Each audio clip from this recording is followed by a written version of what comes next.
of Taiwan. I'm Eric Gao with news from here in Taiwan and around the world. Taiwan's Mainland Affairs Council minister says the country will never compromise on its sovereignty. Although the Taiwan faced unprecedented pressure, our determination to safeguard our sovereignty and the democratic system have never been so strong.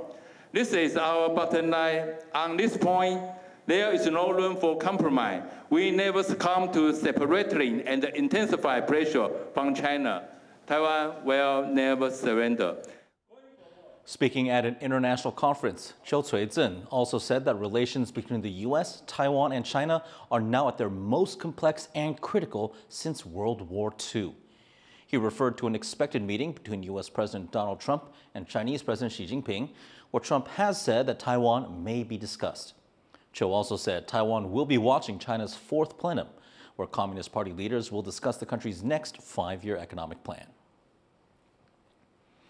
A public opinion poll shows that most Taiwanese believe U.S. President Trump does have the ability to prevent a Chinese invasion, but not the willingness. This poll, conducted by the Taiwanese Public Opinion Foundation, found that nearly half of respondents believe Trump could stop China from attacking Taiwan, but only 34% think that he is willing to do so. The survey was conducted after the Israel-Hamas ceasefire, and it comes amid debate over Trump's commitment to defending Taiwan.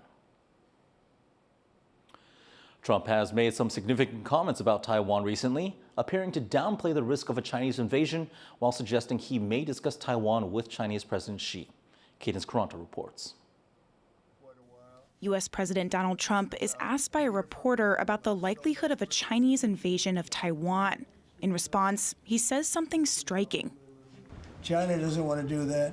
First of all, the United States is the strongest military power in the world by far. It's not even close. Not even close. We have the best equipment. We have the best of everything, and nobody's going to mess with that. And I don't see that at all with President Xi. I think we're going to get along very well as it pertains to Taiwan and others. Trump was speaking at a meeting with Australian Prime Minister Anthony Albanese. His comments come as China has been stepping up efforts to intimidate and influence Taiwan. China considers the country part of its territory and has not ruled out the use of force to take control of it. Trump has also indicated he may discuss Taiwan with Chinese President Xi Jinping later next week, when the two are expected to meet on the sidelines of APEC in South Korea. Trump has indicated his priority is reaching a, quote, fair trade deal with China. Asked whether the U.S. would consider adjusting its position on Taiwan independence to reach such a deal, Trump said, quote, we're going to be talking about a lot of things. I assume that will be one of them. In response, Taiwan officials have appeared to try to reassure that U.S. support for Taiwan is stable, with its foreign ministry saying this. 其实从川普政府上任以来，已经多次明确地重申对于台湾的支持，以及美国长期的一贯政策。外交部这边会持续密切地关注各项相关的发展，并且跟美方保持沟通，以确保台美的关系持续稳定的深化，以及对我们的利益能够获得确实的保障。 And its premier, pressed by legislators, says he remains hopeful about any discussion of Taiwan between Trump and Xi.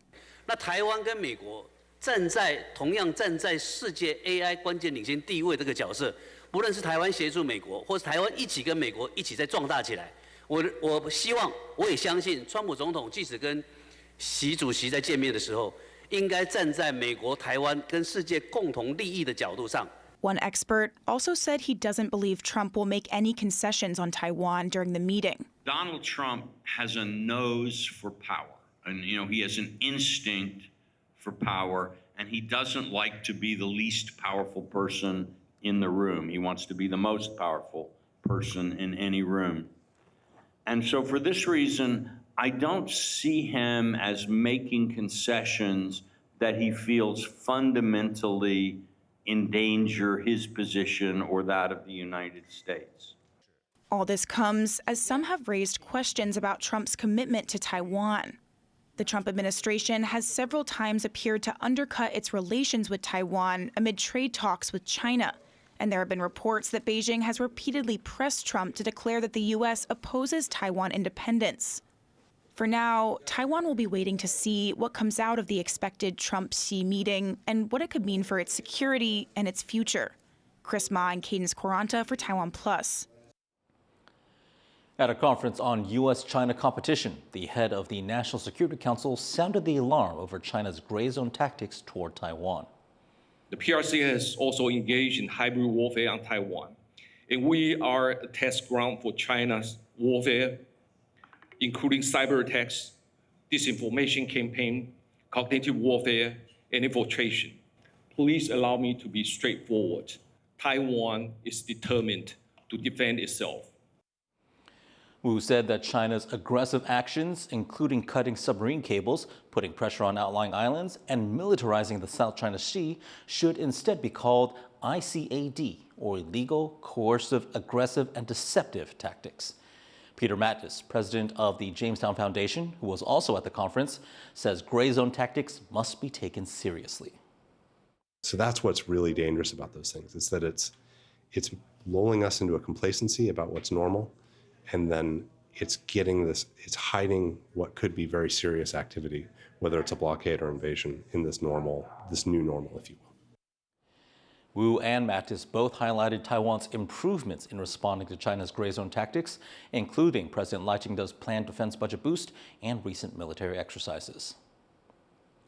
Takaichi Sanae is set to become Japan's next prime minister after a vote in the two houses of Japan's legislature.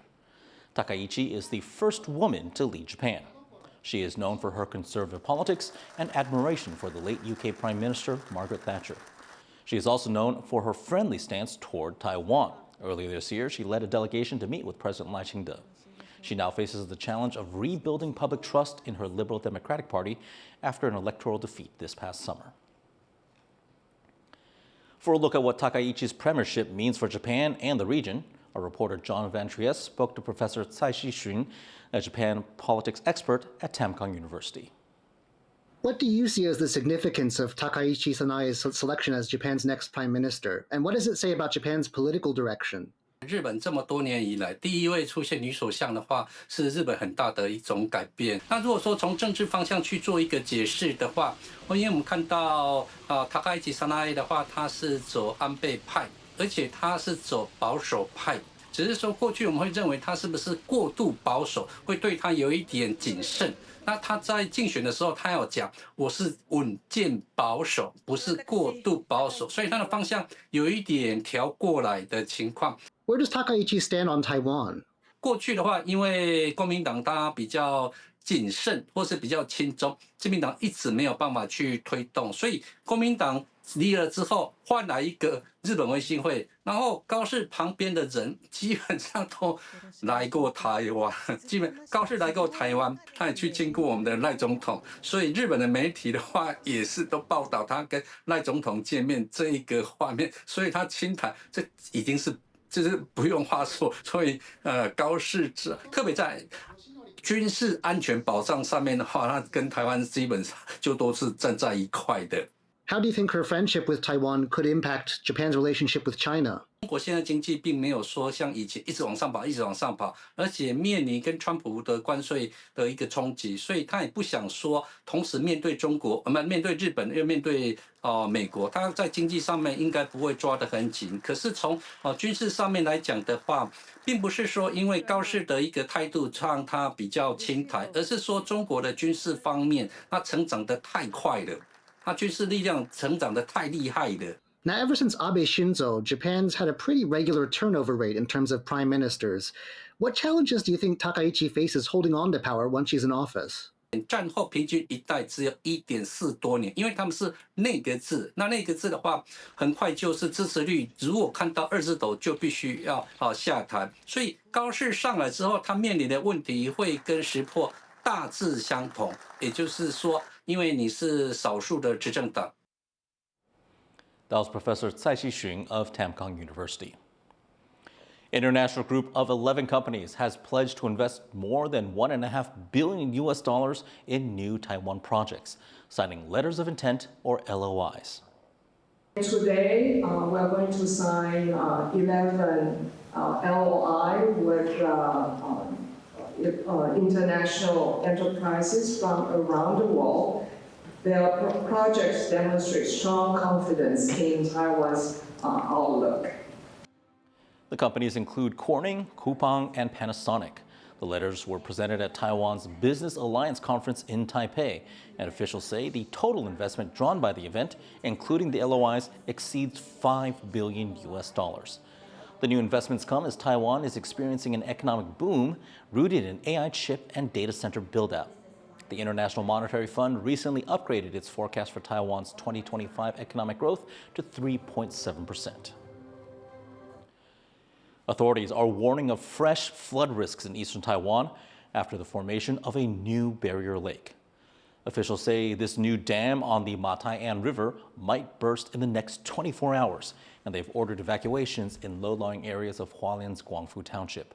The main Mataian barrier lake overflowed late last month, causing flash floods that killed at least 19 people and covered the town with mud. The new lake was formed after a recent landslide and heavy rain in parts of Taiwan's north and east. Taiwan's National Palace Museum, which holds some of the nation's most valuable treasures, is beefing up its security measures. This comes as authorities in France investigate a robbery in which several of that country's priceless crown jewels were stolen. Sandy Chi reports.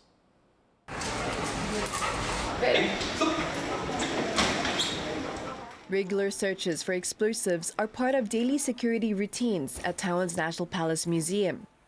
The museum has recently tightened its security measures. That's after thieves stole several priceless items from the Louvre Museum in Paris on Sunday. Using an extendable ladder and other basic tools, the burglars took less than 10 minutes to nab 8 pieces, including a jeweled headband, necklaces, and earrings. The heist marks the 4th French museum robbery in 2 months, and it's got museum administrators here in Taiwan nervous. 那这对故宫来讲是非常不可思议。那我们在深入了解他们那一种盗取的方式，我觉得那好像是电影情节一样。那我们在归纳所谓的博物馆保全这么严谨的一种系统下呢，这是一种非典型的。那所谓非典型，就是说以前从来没有发生过。But the National Palace Museum says it would be impossible for someone to break into its building using the same method. 他们的防备、他们的设施。 包括他们从外墙进入，用升降机施工的这种状况，在故宫是不可能发生的，因为故宫在户外、室内都有非常严谨的监视系统，我们有24小时的监视。The museum also has its own canine unit, which started in 1985. The team includes 4 dogs and their handlers. 平常日常的话，我们会有早上1次巡逻，下午1次巡逻，但是就看当天的人力的安排。巡逻的人就去巡逻，那剩下的人我们就是会做那个爆裂物的搜索的训练这样子。那它一般我们是以置物柜这边置物区来做训练这样。To make sure the museum's treasures are secure, the facility holds regular drills. 其实故宫我们1年大概有3到4次演练，包括地震，还有火灾，还有其他的防备，包括恐怖分子或者防止某一些爆裂物等等，这些我们每年几乎都会做。The museum also plans to conduct intrusion simulation drills based on the Louvre case in the near future, testing how its security systems can hold up under real-world scenarios. Joseph Wu and Takaichi for TaiwanPlus. Thank you for watching What's Up Taiwan. You can visit the TaiwanPlus website or follow our social media for more stories from Taiwan and around the world. Finally, we'll head over to Nepal for a Hindu festival that specifically honors dogs. I'm Eric Gao. Take care. We'll see you next time.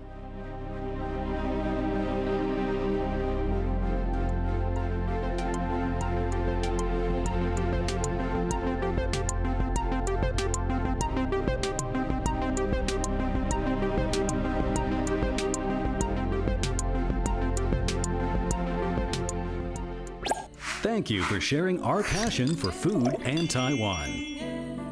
Veggie Island explores the vibrant world of plant-based cuisine. Wow, this is amazing. While Taiwan on the Rocks uncovers the stories and craftsmanship behind every sip. Have you ever tried Taiwanese beer? Are you ready to taste even more of Taiwan?